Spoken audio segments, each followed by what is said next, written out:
So mga par, matapos nga po pumutok ang balita na isang replacement fighter daw, ang dating Pinoy WBC Featherweight Champion Mark Magnifico magsayo para kay Gervonta Tank Davis sakaling hindi makalaban sila Montroach sa March 1 na schedule nila na laban. Kung saan mga idol, bukod sa maraming mga Pinoy boxing fans ang natuwa sa balita na to, meron din nagbatikos dito mga idol. Ano yan ng mga ilang Pinoy boxing fans? Magagaya lang daw ang current WBE champion na sila Montroach sa angas ng Pinas General Casimero sa naging laban ito dati kontra kay Paul Butler, kung saan puspusan ng ensayo ni Casimero dati. Pero noong papalapit na daw ang laban nito kay Paul Butler sa UK, nagkaaberya pa si Cuatro Alas at ang naka-standby dati na Pinoy title challenger na si Jonas Sultan ang lumaban kay Paul Butler at pinalitan nito si Casimero. Parang sinasabi lang ng mga boxing fans dito mga idol na posible din magkaroon ng aberya sila Montroach ahead sa laban nito kay Tank Davis sa March 1. May isang boxing fan pa nga mga idol na nagsabi na aasahan daw natin na baka kasuhan daw ng babae itong sila Montroach na merong hashtag na galawan ng MP Promotion. Pero gayon pa man mga idol, ginigiit naman nila Montroach na tuloy ang kanyang laban kay Tank Davis at wala daw siya magiging problema na lumaban dito.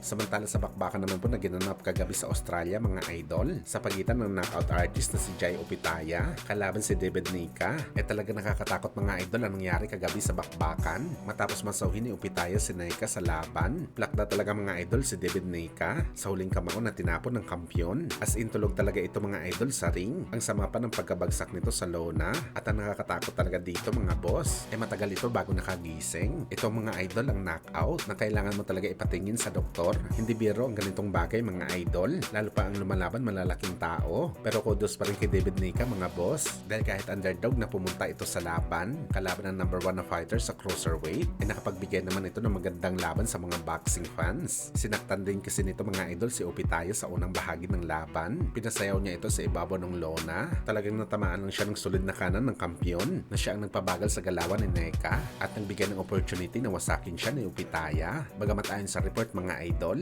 okay naman daw ngayon si David Nica. Wala naman daw siya malalang pinsala na natamo sa laban. Talaga natulog lang ito at matagal nakagising.